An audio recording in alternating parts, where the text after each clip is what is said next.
Welcome to the football show on PLZ Soccer's YouTube channel. I'm Peter Martin, Alan Ruff, Alec Rae and Tam McManus here with me on the show. Don't forget to hit the subscribe button on our YouTube channel and come and join the football family. There's lots to discuss. If you want additional content, exclusive giveaways and one-to-one interviews, then why not join PLZ Premium? As soon as you hit the subscribe button there, you're in the hat for a chance for you and your pal to head off to the Puskas Arena in Budapest. Flights, accommodation, 2 tickets to the Champions League final in 2026. Good luck with that. And I'm delighted to say, as ever, when we do this programme, our official charity partner is Maggie's Cancer Care, www.maggies.org, and you can find out the fantastic work that they do to help support families, friends, and of course individuals affected by cancer. So, lots to talk about in the programme, and no surprise, we automatically go to the big talking point. Russell Martin sacked. Rangers just had a small mention of it on their website, that he had indeed parted company with the club. While all transitional periods require some time, results have not met with the club's expectations. Assistant head coach Matt Gill and first team coach Mike Williamson also departing with Russell Martin. And yet again, it's one of those pictures you see of a manager with a backpack walking across the park, and his fate wasn't too far away, Ruffy. The bus was blocked in by supporters. He's taken away in a separate car. Not good viewing, for people in the game. You don't like to see that happening to anybody, that kind of thing. But I think we all knew it was a matter of time. If results hadn't improved, it was going to happen. And obviously at the weekend they decided. But I think a wee bit of it had something to do with the midweek when the two boys were thingied by the supporters, the two boys upstairs, chief executive, and that. I've said that all along.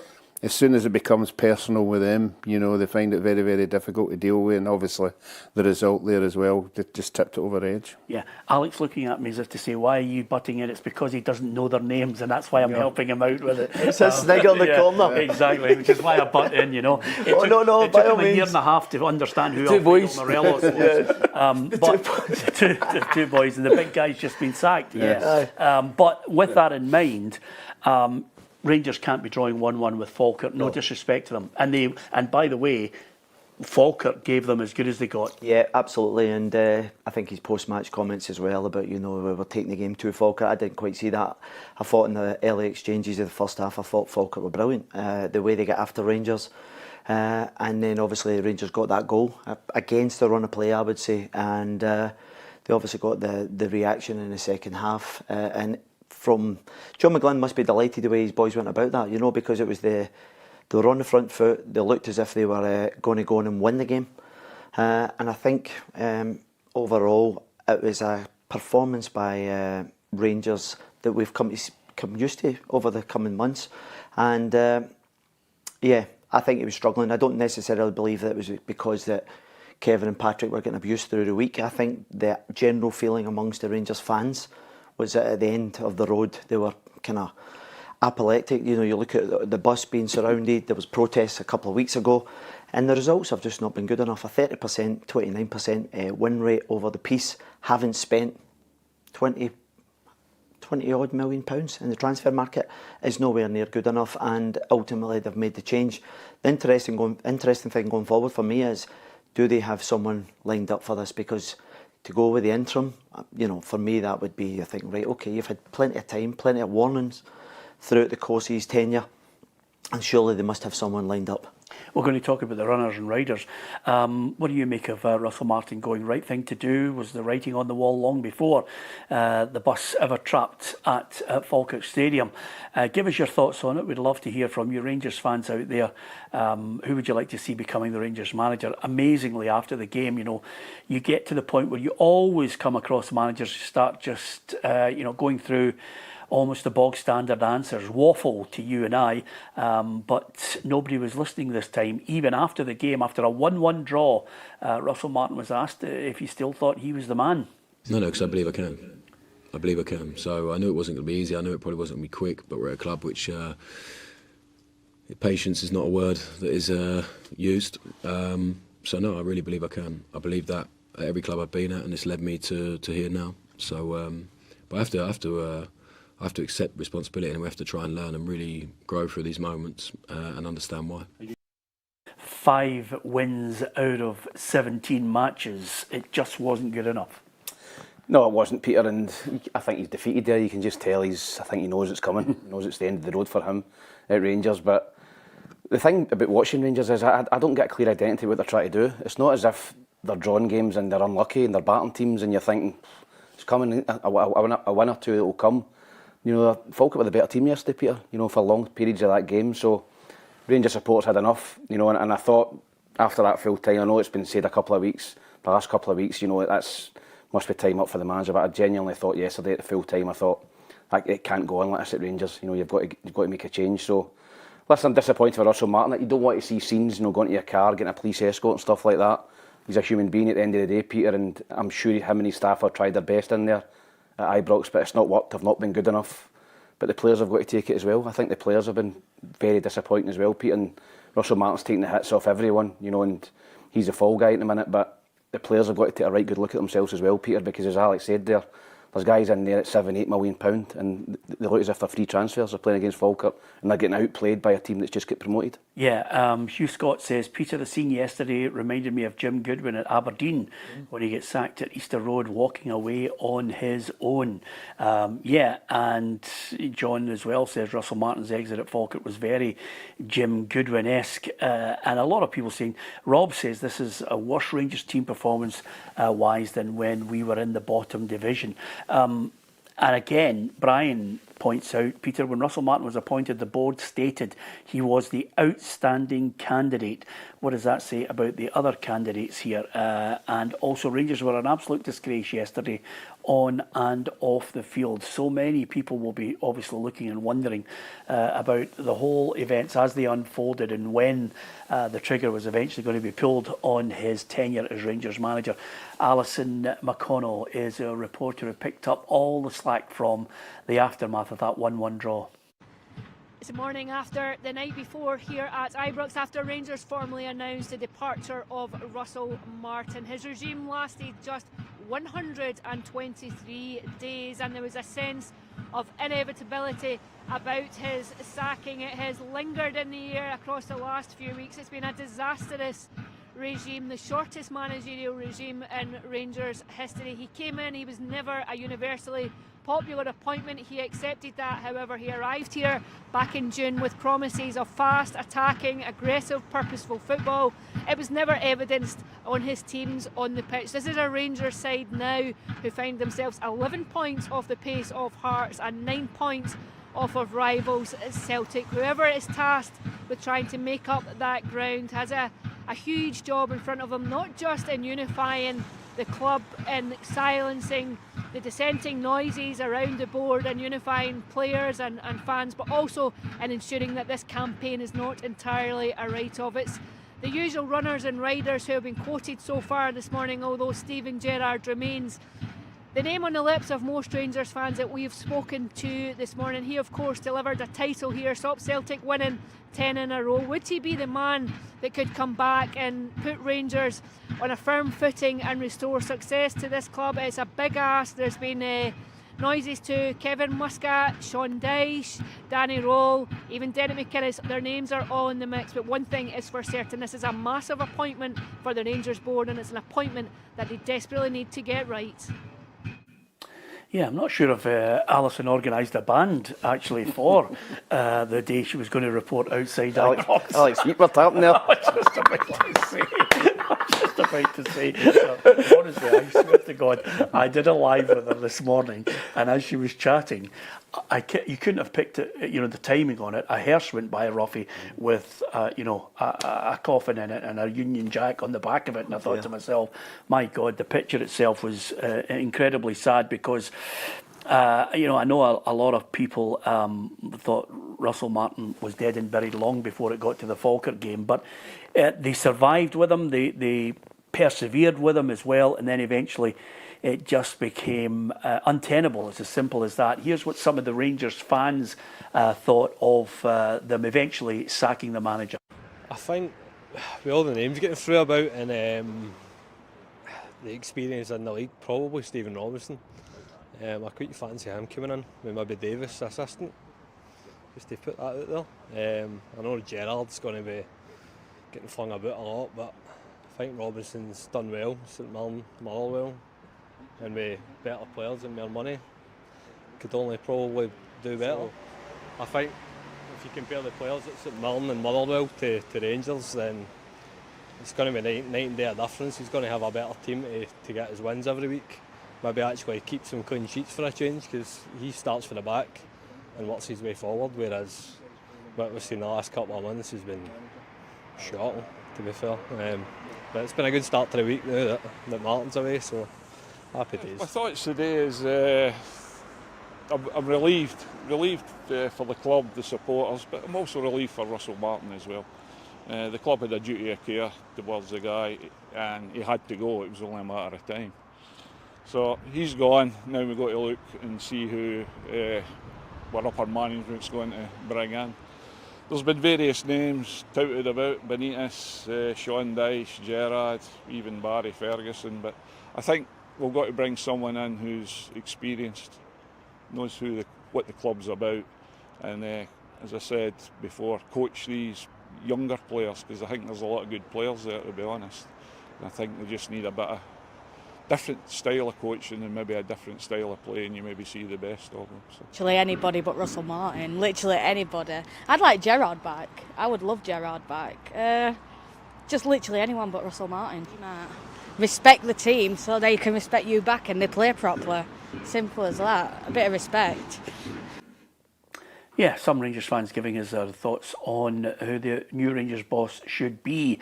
Here are the odds on who that potentially could be. Kevin Muscat 2-1, Steven Gerrard 3-1 alongside Sean Dyche, Gary O'Neill at 6-1, Barry Ferguson's 8-1, Derek McInnes 10-1.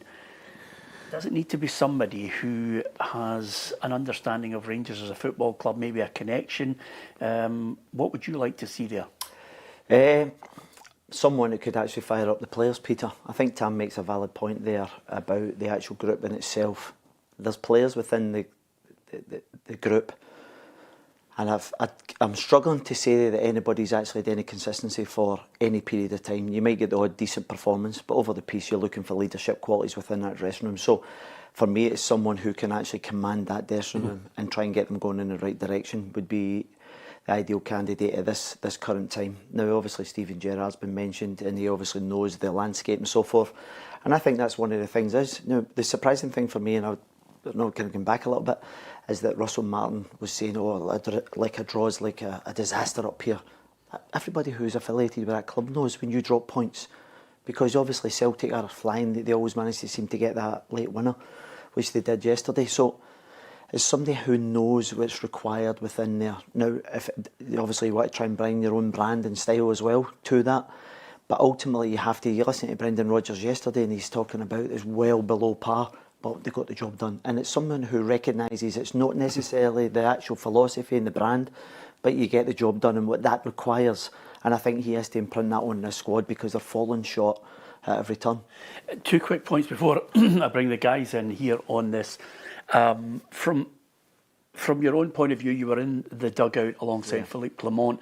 How difficult does it become when you're trying every angle, but you can't get what you're hoping for out of the team?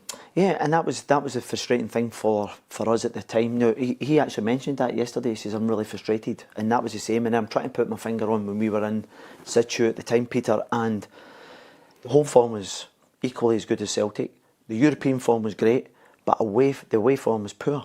It was like mid-table form, so we dropped all the points, which was the difference in the league table. So for me, it's about recognising what it takes to win away from home, whether it's just roll up your sleeves. I was actually sat with someone yesterday, and I was chatting about a desire and just winning games. Like a game like yesterday, how do you turn that from 1-1 into 3 points? And it was like someone like Marvin Andrews, somebody who just had a desire to then go and get on the back of a delivery into the box from a set play or something like that. And it's just trying to kind of get that throughout. But that particular group just didn't have that. And that was a frustrating thing. And to play for clubs like Rangers and Celtic, you need that kind of mentality that whatever it takes, you're going to end up doing, what are you having to bully, what are you sledge someone, you know, try and get in someone's ear, try and influence a referee, whatever it may well be. These are the credentials that actually can nick you points along the way. Right, and on the second point, and believe me, I've been quite strong in putting this out there because I don't get the fixation, and I'm here to be, you know, swayed otherwise. I don't get the fixation with Steven Gerrard because there were so many elements that worked in his favour, to his credit. He was behind the 8 ball where Rangers fans were thinking, you know, is he the man for the job? He was there 3 and a bit years. He eventually managed to get 1 title in that 3 and a bit years with no fans in the ground.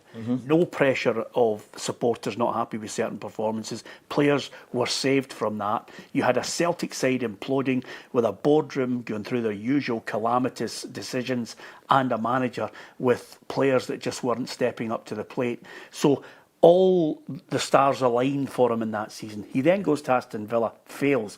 He then goes to El Ettifaq, fails.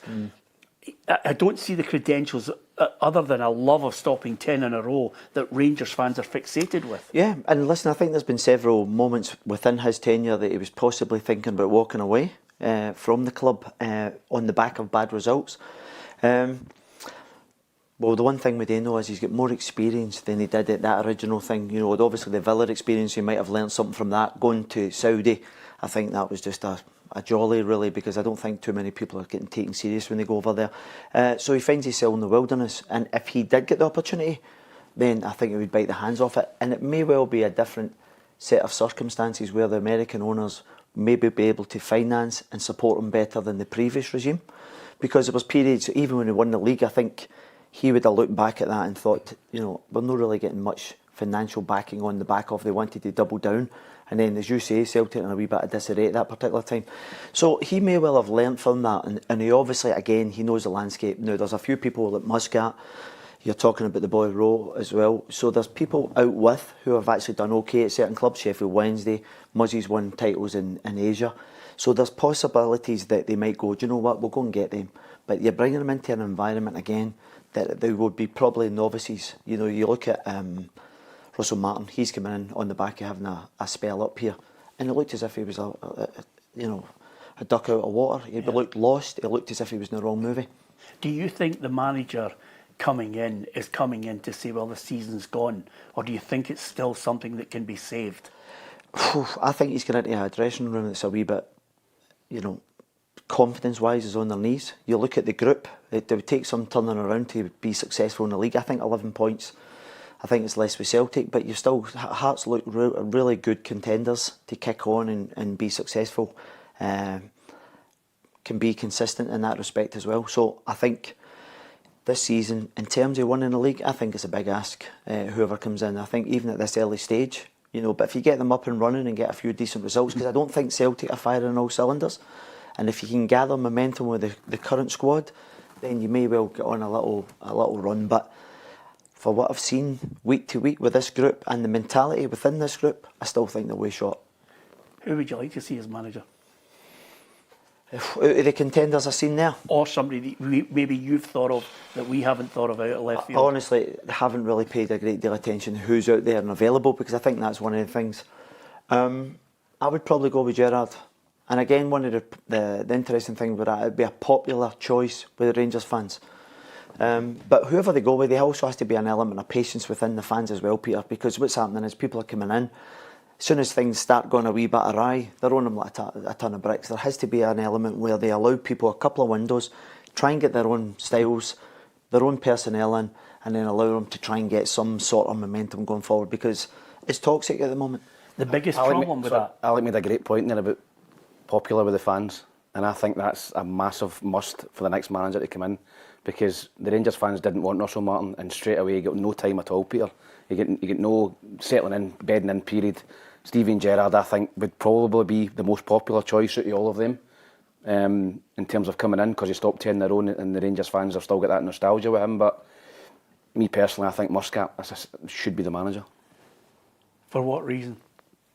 I thought Muscat, I think it was out of Muscat and Philip Clement. I think that was the two of the last time, and obviously Philip Clement came in. And for me, I'm a big fan of Muscat. You know, I've seen him. He's won titles in Australia. He's won titles in China. He's won titles in Japan. He's played for Rangers. He's got an attacking, very, very attacking style of play. You know, he worked with Ange Postecoglou at Yokohama, and I look at him and I think he ticks a lot of boxes, Peter. So for me, Kevin Muscat would be the one for Rangers. Is there a better situation for a manager coming in now with the expectation, as Alec mentioned, on the floor? I think it's a great time to come in. I do. I think it's a great time, Peter, because I don't think Rangers can go any lower at the minute. I think they're rock bottom, and I think the only way is up. And as Alex said there, you come in, you get a couple of results, you galvanise the fans, everybody comes together again, and then all of a sudden you start climbing the table. So I think it's a perfect time for a manager to come in, and I don't think, as Alex said there, I don't think Celtic are firing on all cylinders at all, and I think Rangers have still got a possibility if they can get going, if they get somebody in that revitalises the team. There's still an opportunity to go and win the league this season, I think. One of the comments coming in here, and I'm going to pick up on the name because it was someone that I dismissed out of hand because I just didn't think, like Steven Gerrard, he was a candidate. But Graham Souness was very pro Frank Lampard, and at the time he was very pro Frank Lampard, I was of the belief that Frank Lampard was just not a manager, just not capable. But he had a resurgence at Coventry that, you know, propelled him to a point where maybe other people and clubs were looking and thinking, well, maybe he's not this dud that everybody is portraying him to be. You know, is it that? Is it a back to a David Ancelotti? Is it an available Rafa Benitez? I think the first thing, as the guys have said there, I agree with them 100%. You've got to appease the fans. The fans have already shown how vocal they can be if they don't like the next guy coming in. Steven Gerrard obviously ticks the boxes. I don't think that would be a bad move for the fans' point of view. I think they'd be 100% beside it. I think, as Alex said, I think he'd get time. Obviously, you're not going to start winning games right away, but I think he's won enough the time he was there for them to get behind. So whoever they appoint, the pressure's on, whoever it is. If the fans all of a sudden come out and say, well, we don't really fancy them, as they did with Russell, you know, the guy's on a hiding to nothing. Lampard's a great shout. However, I'm not exactly sure he would leave the current place where he's at the moment. I actually think he's really enjoying it. Coventry are a big club in the Midlands, as you know, and also the not fact bigger than Rangers. No, not at all. But what I'm saying is, it's a club that's managed to get their stadium back. They've got a good backing for the owners, so they seem to have the trajectory. It's going to allow them to go in the right direction. So, do you go up here and look across the border and go, oh my God, you know what's going on up there? I would suggest that might be a bridge too far. I don't think he would come. Yeah, that's an interesting point. It's a great shout. We've given you the odds. I mean, I'm trying to look out of left field at what's going to be a... Listen, Patrick Stewart, Kevin Thelwell, the board, Andrew Kavanagh will be looking, and they will have 100 names that we haven't thought of who will all desperately take that job. They've got to whittle it down and say, listen, we need 2 or 3 strong candidates that may well have to, as you guys have suggested, appease people with a popular choice, with an understanding of the club, with an understanding maybe of Scottish football, or an understanding of a clear blueprint of how they want to play, and a CV that has titles. So we've given you the bookies odds in the 6.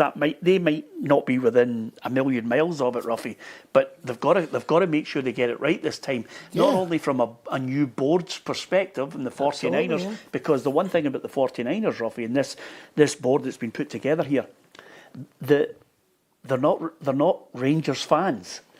It doesn't matter what way you look at it. This is a board built on, we have a business strategy for Rangers going forward. Short-termism can be the fans shouting and going mental at the manager, but our plan is a long-term business plan for this club. So they've got to get this next one. That's why they've got to bring in the last couple of years. Yeah, absolutely. I don't know if it's going to get them any votes, but you know, the people.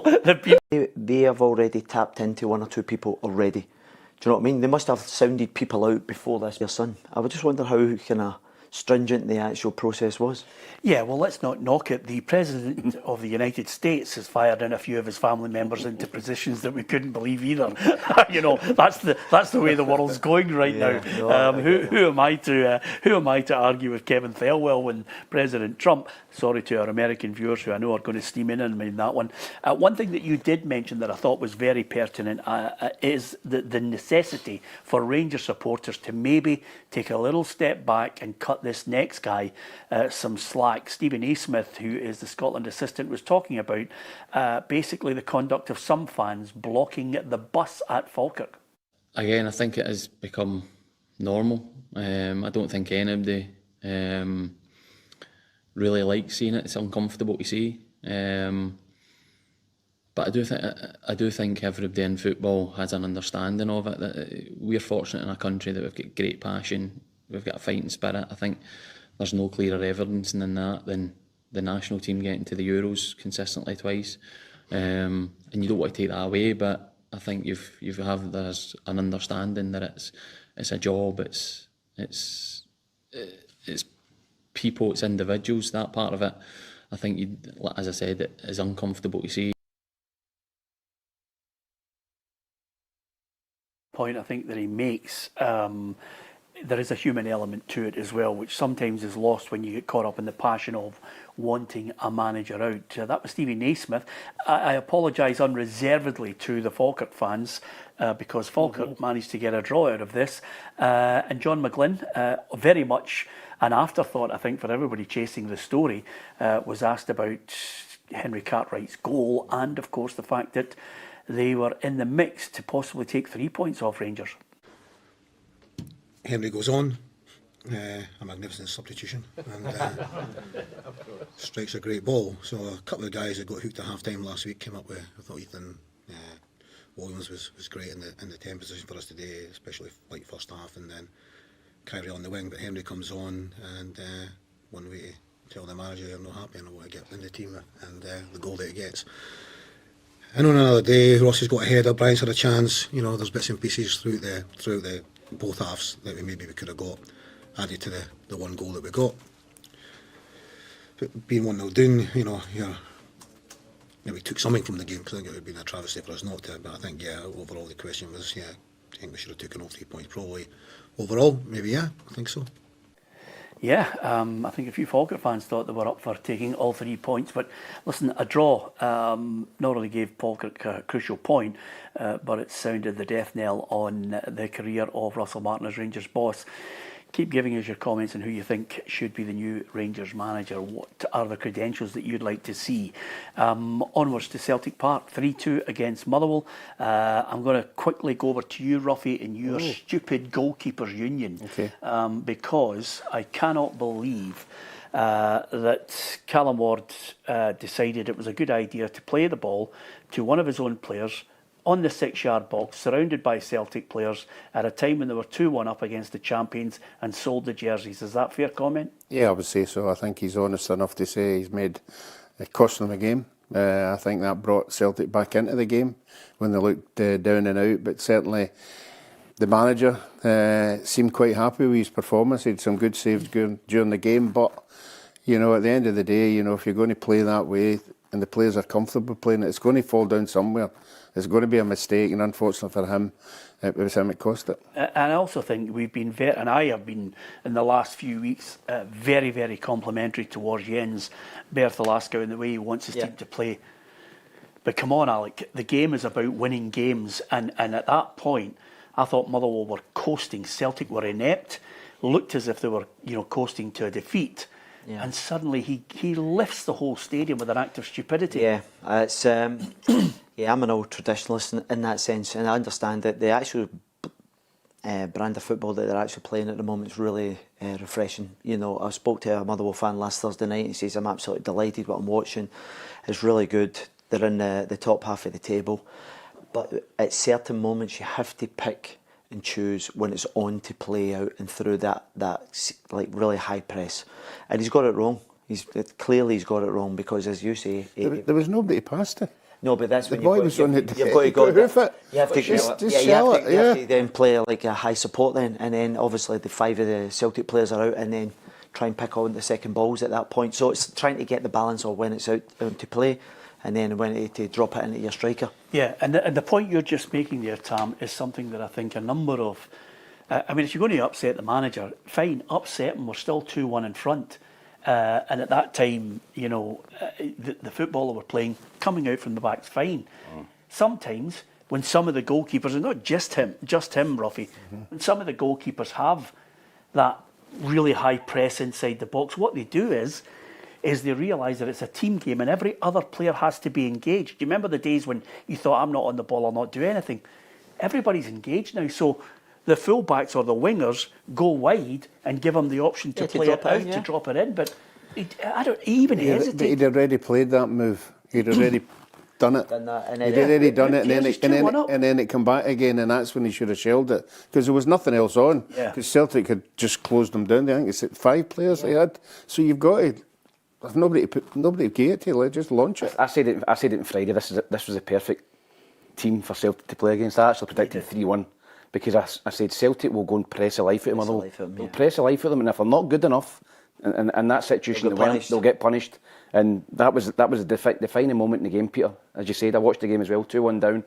You know, Celtic were going nowhere. The boos were starting. You know, there was a lot of anger in the stadium, and then you give Celtic a lift, and then you go and you're not surprised to get the win at the end. But I really admire Motherwell try to play that way, but you've got to do it in the right areas. You can't do it in your own 6-yard box. It was mental football, and it's cost them at least a point. Yeah, absolutely. I agree with you on that. Let's not, and I know you're a stickler for this, Alec. You hate people actually boasting about what they predicted and giving themselves a pat in the back. He predicted Hibs to beat Hearts in the derby. That we're coming to that, so let's find out about that shortly. Look at Martin Boyle's chance, got to score. Yeah, absolutely.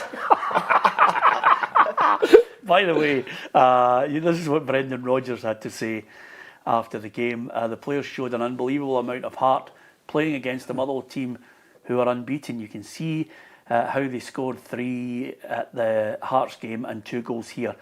We showed a real strong mentality and a real competitive grit. There's no doubt there's a feeling that isn't quite what I would say is the Celtic feeling. We are nowhere near our level. However, it's important you still win. The minute he made that mistake, Ruffy, I thought Celtic will go on and win this game.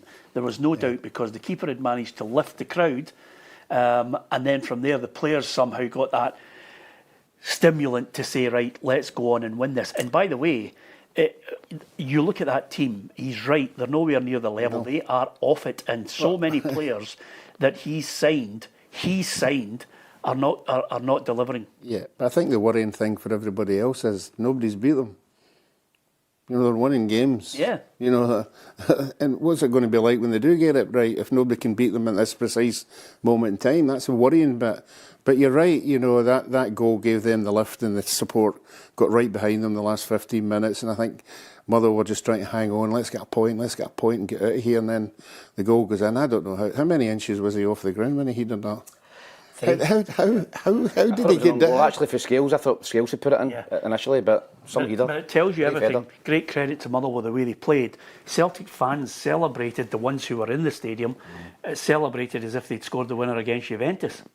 Yeah, and just released probably, Peter. I think the way that Celtic are playing, they're not scoring goals at the minute. They're really struggling in front of goal. To get 3 goals, to get a late winner, I think is real relief, and that was all it was. But as Brendan says there, they're not playing, they're not hitting their levels at the minute. There's too many players just not on it. But they're still winning, and they're still, I think they've won 5 and drew 2 out of 7 games. It's still an impressive points tally so far. See the thing for the statement by Brendan Rodgers post-match? The thing for me is mentality. We talk about across the city, it's about digging out results. So they've managed to actually be well below par and still get the result. And that doesn't happen by chance. That's a team that continues to believe. And then when you're making substitutions as well, then they make impacts within that game. And then obviously Maeda started on the right hand side and then went through the middle. And then they bring on the subs. Engels was a big part of that as well. So you look at that quality they're bringing off the bench, and that's the reason why they're winning games, because they've got better players available to them than the rest. Yeah, it was good to see Balak Wisha actually playing a ball forward. Yeah, because as I said, he's not done anything to Celtic. He's just got the ball and been too safe. But lovely little pass in. He's not the only one, with all due respect. No, he's not. There's big. But that should give him confidence as well. Getting kind of an assist. Yeah. There's big questions, Ruffy. Kieran Tierney has come on again as a substitute. Yeah.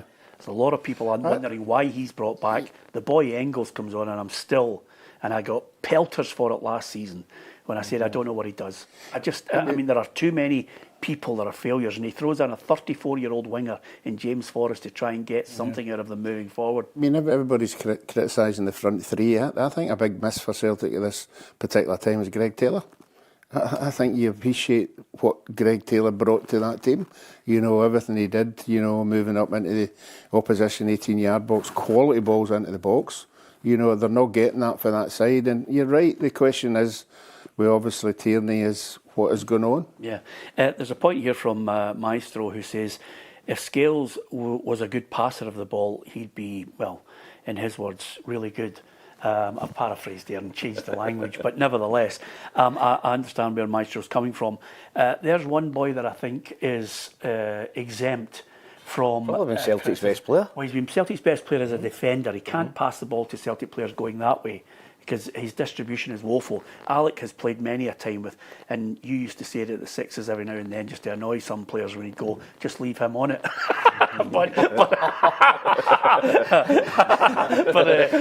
but that's exactly what teams are saying. Yeah. Leave him on it, he'll give you the ball back. Yeah. But defending, I think Liam Scales has been Celtic's best player. I think he's been a revelation since he came in. But at one point they looked as if they were going to sell him to Aberdeen. Yes. And then he came in and he's won numerous titles since that, Peter. I think he does brilliant. I think he's very committed to the cause.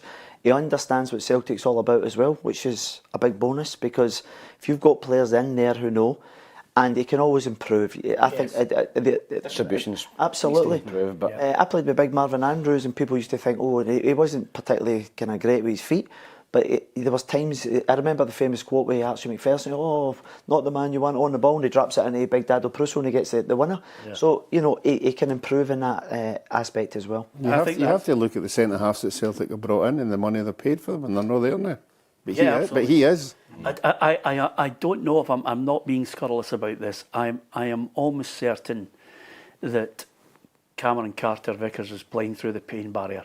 I just think he's been poor, isn't he just looks as if he's carrying something, and we're not being told about it, because he is a player that when he's fit, he looks as if he coasts it, and he is. There's something not right. I think another. I mean, I've never been a centre half. I don't know how centre halves think, but I think he's struggling a wee bit as well, because the Celtic fullbacks aren't there.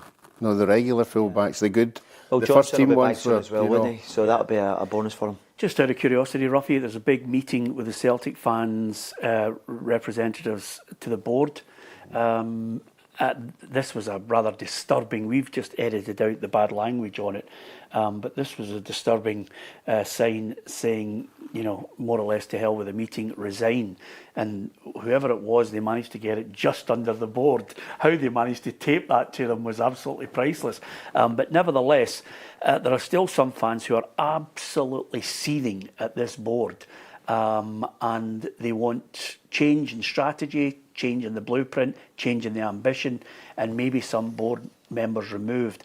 I think they'll get diddly squat out of that. They might get a token pat in the head and a voucher for a Quenchy Cup and a Kit Kat, but they'll get nothing else. You're right. You know, they're not going to go anywhere. They haven't gone in the past. You know, if there's any trouble at any particular club, boards seem to hang on in there and just ride it out, and that's what they're doing just now. Obviously, it'd be interesting if you were at that meeting, what kind of questions would get answered and what the answer would be. Yeah. You know, what is their main gripe? And I don't want to start naming names, but we know one person they really don't want, and it might be he might have to move. Yeah, but she won't. No. What you won't.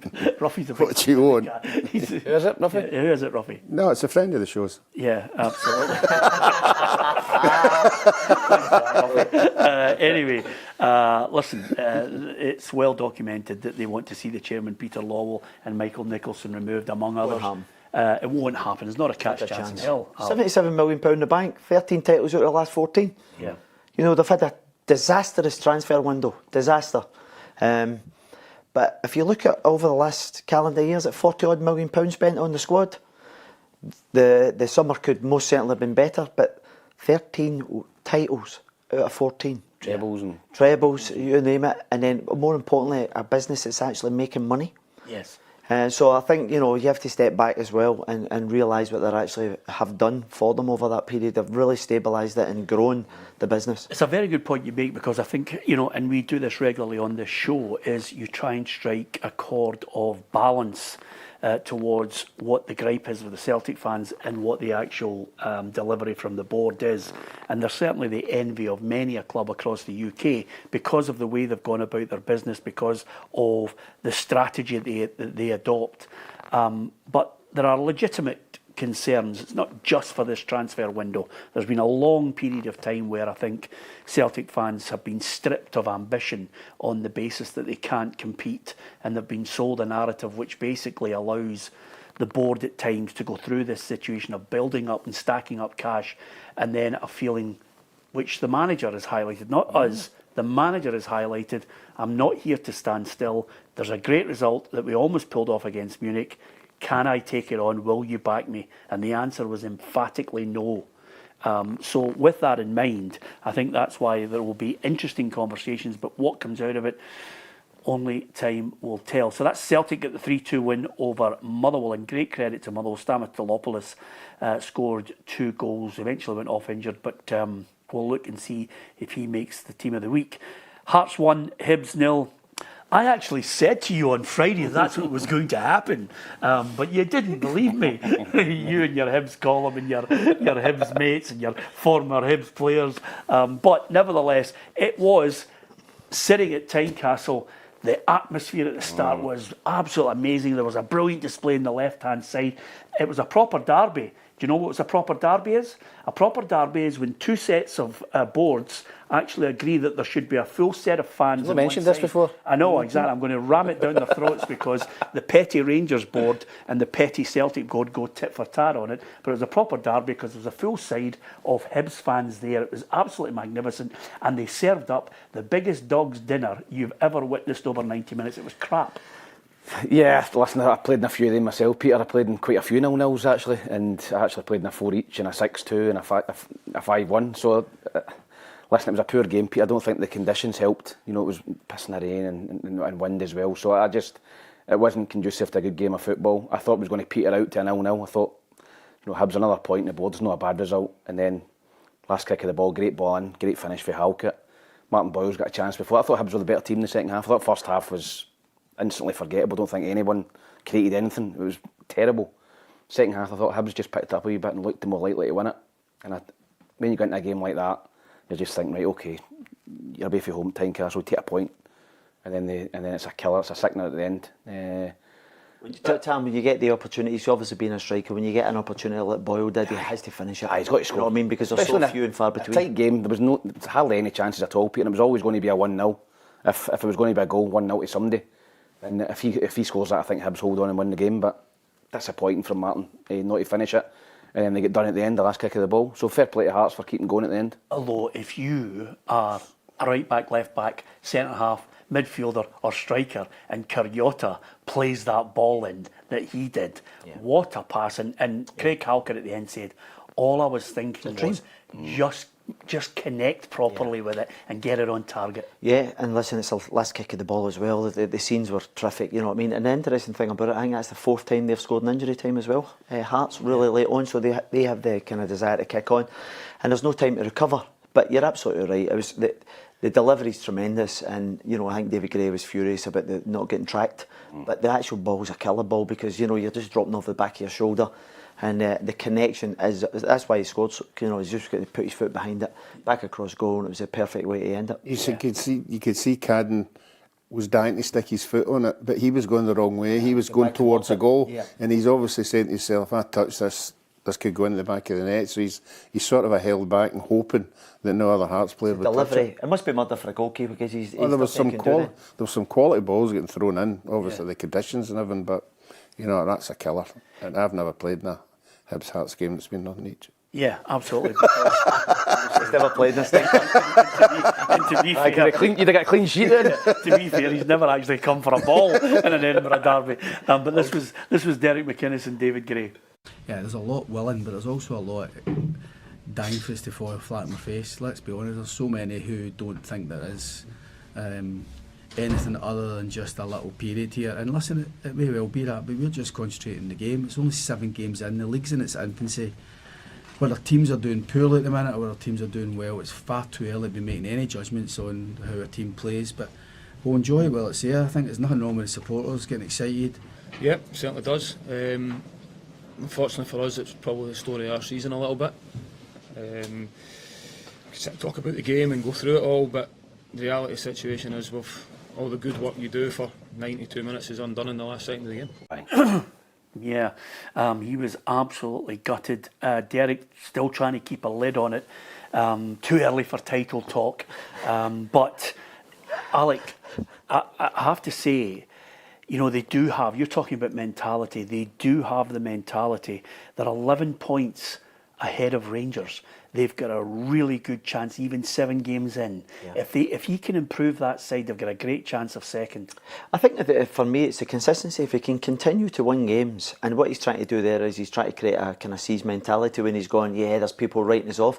That's just so they unite within that dressing room. But it doesn't look to me as if they need too much pulling together. They look as if it's a squad of players that are all fighting for each other. They've got options as well. We spoke about Celtic's bench. He's got good options coming off the bench as well. So.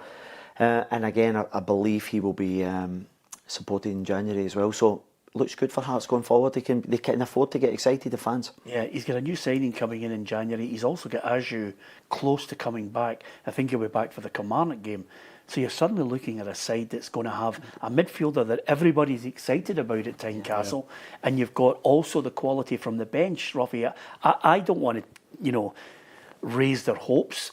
The Hearts fans are staying very calm about it. There's not any... No, as Ali will tell you, you need that competition in the dressing room. You need that. Guys don't want to be on the bench. I don't want to be on the bench every week. I want to be playing. So that's a bonus, you know. And the good thing about for us is every year we say we want a challenge. Somebody challenge the top two. Somebody do it. Give us something to shout about. And I think this year, compared to last year with Hearts, with Hibs down the bottom, with Aberdeen down the bottom, at least they're making a fist of it, and we're discussing it, whereas in the previous years it wasn't even a discussion, was it? They've got a good Scottish core as well. You know, the 2 centre-halves are solid. And then you look at Shanklin, was he 7 goals already? Yeah. He's on course to be the top striker again, but more importantly, the link-up play with him. If you can get legs running about Shanks, you know, it's a really good kind of dynamic to have throughout the team. But you have to pay them the compliment as well. You know, people are wondering about what wins you the games. Good technical players, players that are confident on the ball. Yeah. Braga lights up the place when he gets the ball. Cariota's cross was absolutely something you would die for. If you've got the Brazilian with the hype that everybody's giving him, and if you've got new signings coming in, and if they are still there or thereabouts in January, and suddenly the owner thinks, you know what, never mind the new signing, I'm going to give you a few more. Yeah, and you have to be encouraged. You know, we keep going back to Rangers. You look at the Rangers signings, there's not many hit the ground running. These guys have hit the ground running, but they look exciting. And as a Hearts fan, when you're seeing players driving in the pitch, the boy did it again at the weekend, drove in, he's looking to hit the top corner.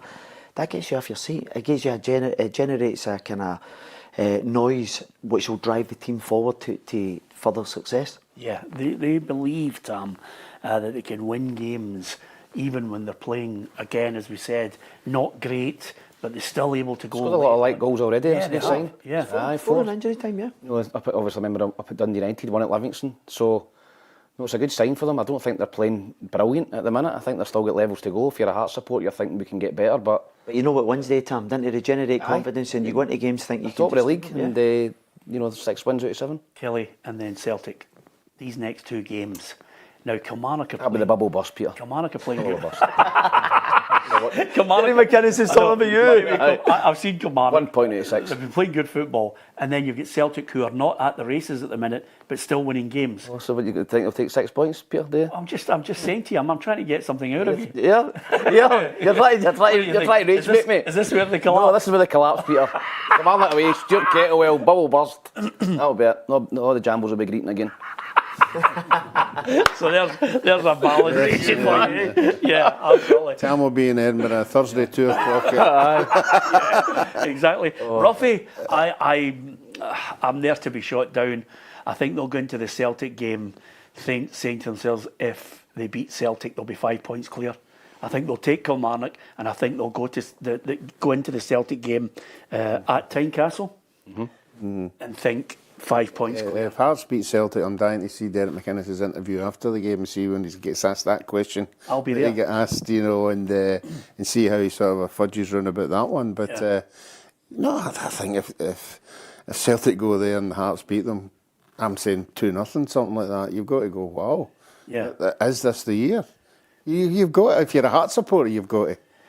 Alec, I'm not saying they're going to win the title. I don't think they will. I've stuck my neck out and said Celtic will win the title because, as you mentioned, they've got too much strength and depth. And Brendan, when he eventually starts to get a trick out of them before he leaves, then that's one thing. But Hearts will never have a better chance to really go again and finish second. Yeah, but without doubt, if as you said, he'll be taking a game at a time. So he's obviously got to negotiate the AstroTurf down at Kilmarnock. If he can get that going at home, can you imagine Tynecastle on that night? It'll be absolutely bouncing. And we spoke about this a couple of weeks ago when we said, and I know it's a different challenge, but when Hearts were going to Rangers, I thought there's never a better time. You go in there full of confidence.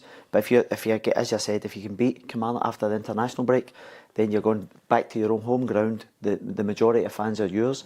What are they giving? 750 fans now to away fans. So the majority of the stadium's full of Hearts fans. If they get that opening goal with Celtic not playing particularly well, anything can happen. Yeah, absolutely. And I think this is a great point. I think we should really bear this in mind. Football Crazy has just said on our feed, will Tam wear a Hearts top if Jambos get second? I think they might be second now. If they win the league, I'll wear one. And studs, everything. Hearts win the league, I'll... Studs? I'll bring the old boots back out. Yeah. Full kit. If Hearts win the league, full kit. And I'll sing Hearts, Hearts, Glorious Hearts. Ruffy? Well, that'll do me. If Hearts win the league. Yeah. That's... Ruffy, that's something concrete, surely. Oh, it's concrete. I'm just dying to see it happening. That's fantastic, isn't it? I mean, that's what you want on the show, suddenly an opinion. I'll win the league. What about seconds? Don't even throw it in there. Silly win the league. Imagine. I know, exactly. On the line, juice a Celtic tablet. Exactly. But the thing about it is, I know your mates, you'd get leathered, but his mates, no. And by the way, Hugh Burns has come up with a great one. He says they should come up with a programme, Everyone Loves Derek, the Ouija. It would make a great sitcom. Hugh, come on, give him a bit of credit. He's got a derby win. By the way, for the benefit of the Aberdeen fans, the Dons are back. There's flags. There's bound to be... You're going to get... there's a massive flag. You'll still slot Jimmy Clean this week? Hey? Must have been gutted by that result. Must have been gutted. Dundee, Must have been gutted. No, I wasn't gutted. They're playing Dundee. It was predicted last week. That's a Jimmy Clean draft, right? There's a deleted your draft again. Playing Dundee. For God's sake, Big difference was Magnificent Carlson. result. What? Boyd Carlson.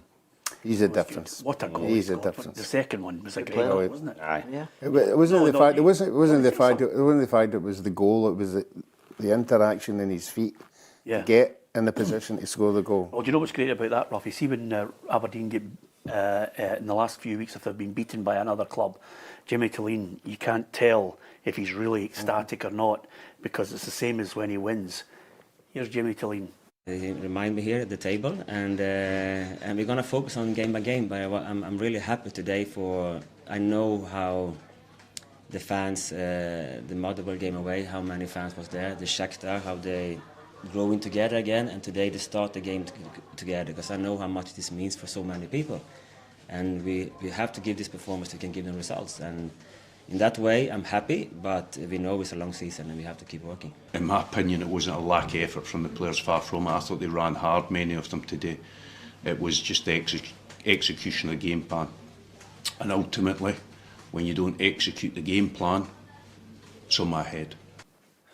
Yeah, he's not shirking at Stephen Presley. He's got a job to do, and I think that job will be 11th, possibly, Ruffy. Just keep them out of that relegation spot.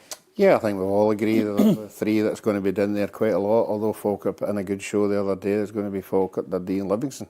Yeah. You know, that's just resources, that's why they're going to be there. But I hope one of them dispel that and put somebody else in there. Well, I've got to put on record, fair play to the Aberdeen fans. Yeah. They backed the manager when they get thumped in midweek. Well, I say thumped, they were beaten by a better side in Shakhtar Donetsk, but they backed him.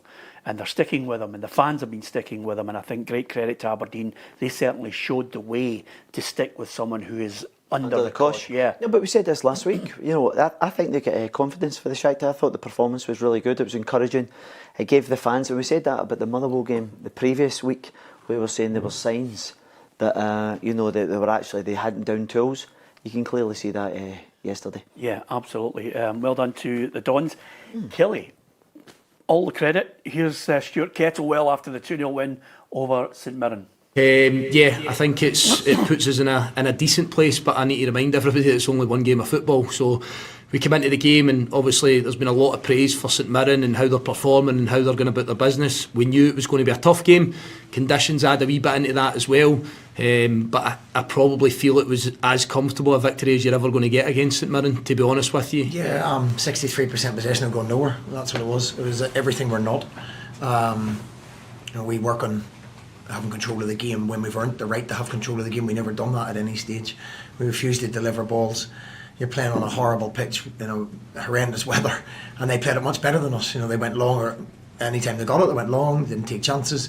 They landed on second balls, and they scored 2 goals from it. When we had possession of the ball, we didn't penetrate. We went round and round, which we work on to move them and then get down the sides of people. So everything we're good at, we didn't do. Yeah, fairly honest. Yeah, I think man, it's got a wee taste of him there too many times, but nevertheless, they're third in the table. Yeah, done really well, Peter. 2 great results back to back. Dundee United away and then beating St Mirren at home, who knocked them out of the cup. So that done a sweet one for the manager and the players. But yeah, a wee bit of a surprise package, I think. Kilmarnock wasn't sure what to expect for them this season under Stuart Kettlewell, but they've started really well. Yeah, absolutely. Dundee United won, Livingston won. Here's Jim Goodwin and David Martindale. I felt when we got the equaliser, we were very much in the ascendancy, and I felt that if anyone was going to go and win the game, I felt it was going to be ourselves. But definitely, we feel as if it's a couple of points dropped. I think every game away from home's a positive point. So if you can pick up points away from home, I've been here before, and away form, everybody else says, "Oh, yeah, away form's woeful for a club our size," but it's kind of normal. That's how the games are. It's difficult. Every team's better at home, and the away games become more difficult because of that. But if you kind of throw in the conditions, I think you could say it was a positive point. You watching again? Yeah, absolutely. A fantastic performance by their goalkeeper. I wonder if he makes the team of the week. Surely, he was brilliant. He was good, wasn't he? Cara said he was outstanding as well. Yeah. Okay, so has the Livy goalkeeper, Jerome Pryor, made it into the team of the week? Let's see my team of the week to see. No, he's not. He's not there. Who have you got in goal? Swallow. So there you are. So, and Keelan Adams. I swallow. Keelan Adams at right back.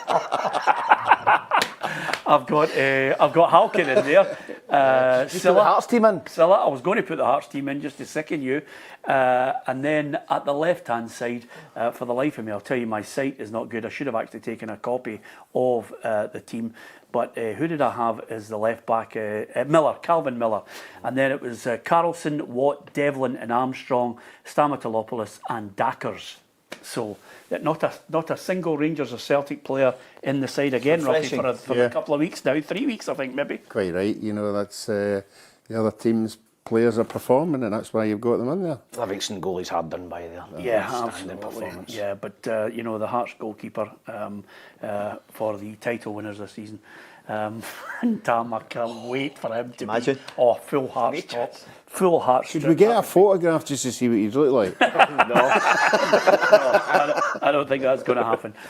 Listen, the other good thing that we want to ask you to do, and it's not a new feature, we did it before, Ruffy, but we want to bring it back. On the PLZ Soccer app in the App Store, if you download the app in the App Store, there's a little round section called Contact.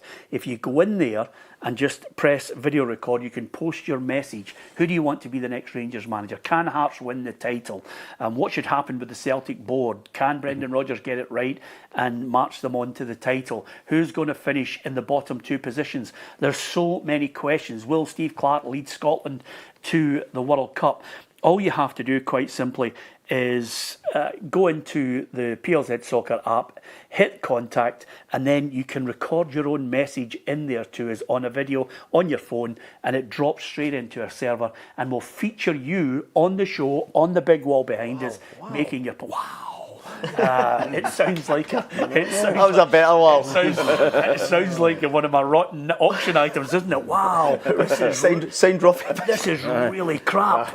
Who'll start the bidding at £200,000? Yeah, I mean, who goes to an auction with a photograph signed of you? Exactly. Answers on a postcard. Anyway, if you get a chance, download the app. drop in your video in the contact section, and we're going to feature you on the show, and we're going to feature you across our social media. We want fans, we want you to give us your thoughts on it. We'd love to hear what you have to say. Give us your thoughts on whether Tam should wear the home Hearts kit or the away Hearts kit with his boots as well, because he doesn't think Hearts have got a catch chance in hell of winning the title. But if they do, he's wearing it studs and all, and shinnies. Absolutely sensational. I can't wait at the end of the season. Absolutely fantastic. Maroon tape, not around the socks, everything. Yeah. Maroon Under Armour, everything. And you're singing the Hearts song. Sing a Hearts song. Oh, this is my chance. I wish it was me. Anyway, on that note, give us your thoughts on all of that. Hit the subscribe button on PLZ Soccer's YouTube channel. And if you want to go to the Champions League final, you and a pal, flights and accommodation and the tickets, then why not subscribe to PLZ Premium? Thank you for sticking with us. I know it was very, very weighted towards the big news of the day, which is, of course, we were discussing Russell Martin sacked at the end of an era, a very short one at that, with 123 days. But now all roads lead to a new manager at Ibrox. Who is it going to be? Who would you like to see? We'll be discussing it right across our social media. Our reporters and our news team will be right across the man who walks in and up the marble staircase at Ibrox for you. So with that in mind, don't forget to join us this week. There's some really good big interviews coming this week, and if you're on Premium, you'll get them first. From Ruffy, from Alec Rae, from Tam McManus, before he has the full Hearts, glorious Hearts 7 song. games gone, come on. Yep, absolutely. I can't wait for it. done. Thank you very much for listening. Thank you very much for watching.